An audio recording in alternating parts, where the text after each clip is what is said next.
Welcome to This Explainer.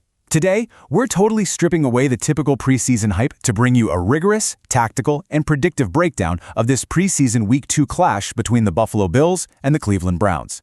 Listen, if you're looking for a deep dive, cinematic American football breakdown, you have absolutely found the right place. We're going to look way past the superficial narratives and dig straight into the actual tape and structural data from Week 1. Because as any true football mind knows, preseason tape, it's a completely different language. We aren't trying to figure out season-long destinies here, right? We're evaluating immediate, foundational football execution. So let's get into it. Okay, so right off the bat, we run into a massive puzzle. Think about this. How do you actually scout an NFL matchup when you don't even know who's taking the snaps? The core paradox of our analysis today is trying to evaluate a highly competitive environment where the starting quarterbacks and the exact snap allocations are completely unverified. No official club announcements have locked in the depth charts. You literally cannot apply standard regular season efficiency metrics when the personnel grouping is swapping out every 15 minutes of game clock. It just doesn't work. So what we have to do is build conditional tactical profiles. Basically, we have to scout the structure of the playbook itself rather than just obsessing over the individuals executing it. Here's a quick look at our film room itinerary. We'll cover the preseason evaluation context, the quarterback battle, trench matchups, the predictive layer, live in-play cues, and finally, our overall verdict. Starting with Section 1, the preseason evaluation context. Let's establish the strict parameters for this Saturday matchup at Huntington Bank Field. Cleveland's official schedule release confirms they're actually hosting joint practices with Buffalo right before this game. And honestly, this context changes our analysis materially. A lot of the starting unit's really heavy lifting, that's going to happen on the practice field, behind closed doors. Now, looking back at Week 1, Buffalo comes in after a solid 29-14 win over Carolina, so structurally they're probably feeling pretty sound. Cleveland, on the other hand, is looking to bounce back from a frankly chaotic 34-10 loss in Chicago.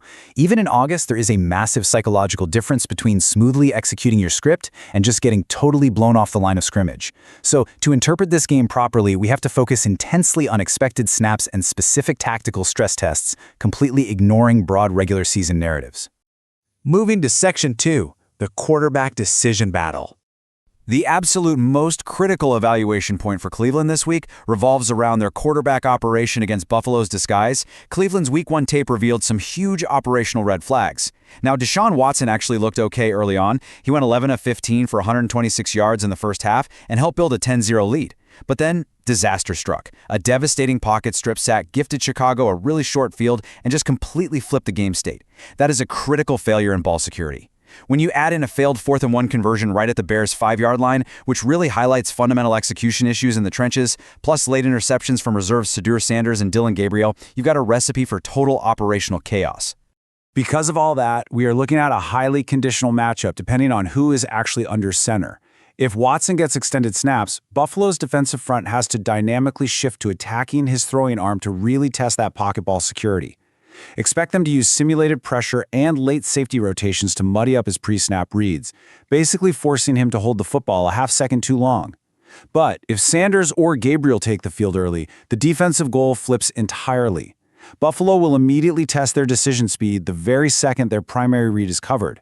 They're going to try to force the exact same hesitant late window throws that resulted in those Week 1 interceptions. All right, Section 3, trench and perimeter matchups.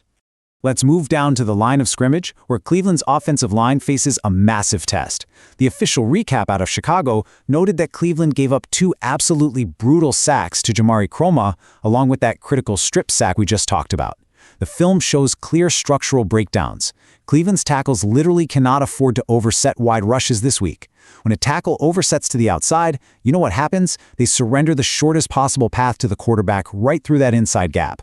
Plus, their interior blockers have to flawlessly pass off defensive games.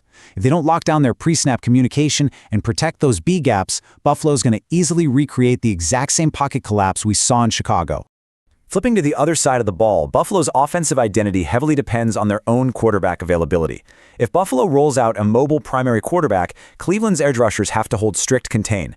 They cannot rush past the depth of the quarterback, and an interior defender has to simultaneously close the pocket to prevent explosive scrambles right up the middle.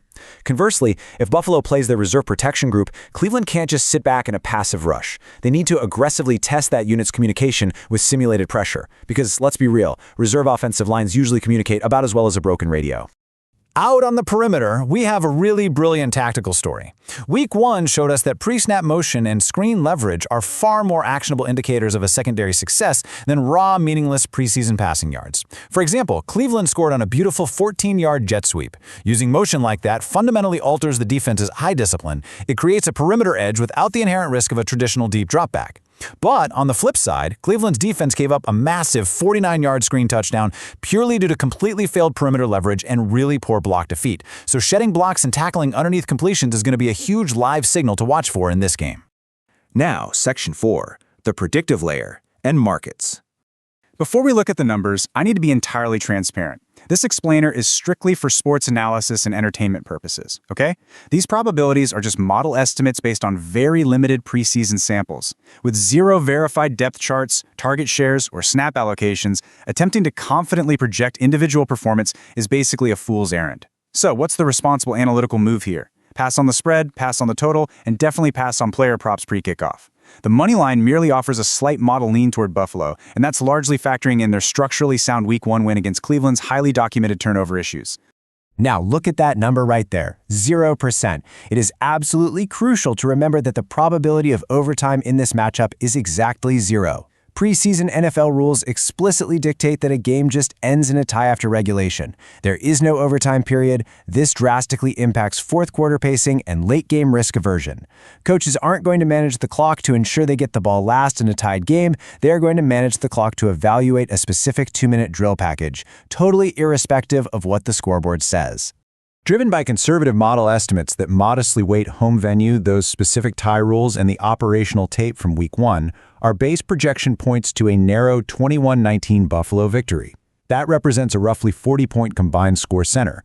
But I really want to emphasize that this serves as a low-confidence model prior, rather than a discovered team strength fact. In games decided by depth players, it's usually hidden yardage, like punt placement and kicker range, that actually dictate the final margin. Section 5, live in-play cues. To accurately process this game as it happens, you really need a dynamic viewing guide. Watch the first quarter closely.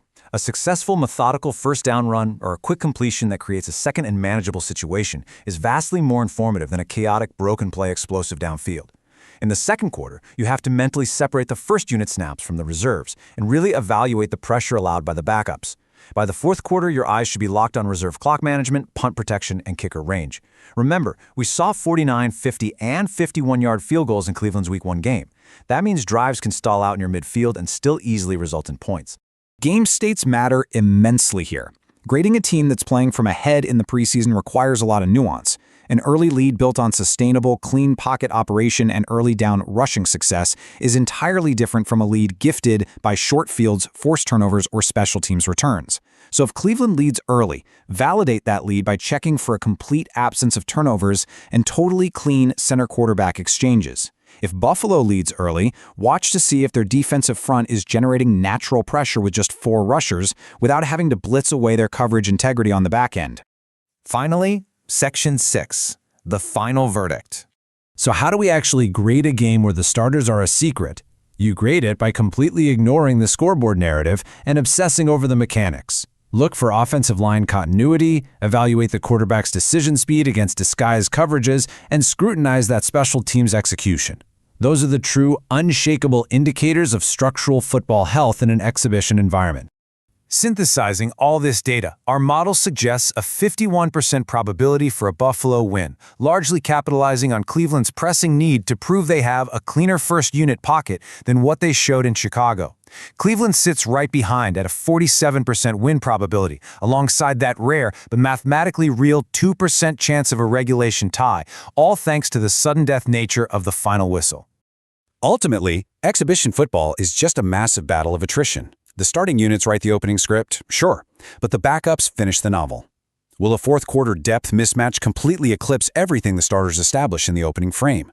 Keep your eyes on those live cues, watch the trenches, and really enjoy the tactical chess match. Thanks for joining us in the film room for this explainer. We'll see you next time. 2. Metadata and graphics package. Thumbnail text ideas. 1. Preseason trap game. 2. Bills-Browns breakdown. 3. The tactical truth. SEO titles. 1. Bills versus Browns prediction, tactical preseason breakdown. 2. Cleveland Browns versus Buffalo Bills analysis and game preview. 3. Bills vs. Browns preseason preview, tactical analysis. 4. Buffalo vs. Cleveland prediction, film room analysis. 5. Bills vs. Browns, elite tactical matchup analysis. Optimized YouTube description. Welcome to the ultimate film room explainer of the Buffalo Bills at Cleveland Browns preseason Week 2 matchup. In this deep dive, we strip away the preseason hype to deliver a rigorous tactical and predictive analysis of this exhibition clash at Huntington Bank Field. We break down the crucial quarterback decision-making battles, the line of scrimmage run fits, and conditional coverage shells based on potential snap allocations. With unverified starter workloads, we explore the predictive layer using conservative model estimates, highlighting a slight 21-19 Buffalo lean and a fascinating 0% overtime probability. Discover the live in-play cues to watch for in the first quarter, how different game states will dictate fourth down aggression, and why hidden special teams field position could decide the final score. Disclaimer: this explainer is for sports analysis and entertainment purposes only. All probabilities and projections are model estimates based on limited preseason samples and do not constitute betting or financial advice. Hashtag NFL, hashtag Buffalo Bills, hashtag Cleveland Browns, hashtag football analysis, hashtag NFL preseason, hashtag tactical breakdown, hashtag sports analytics, hashtag the explainer. Premium DAL-A prompt. Elite American Football Broadcast Studio. Dark, neon film room board. Glowing route and coverage diagrams. 2 opposing team color fields, cinematic stadium lighting, high contrast, realistic texture. No text, no words, no official NFL, NCAA, conference, or team logos.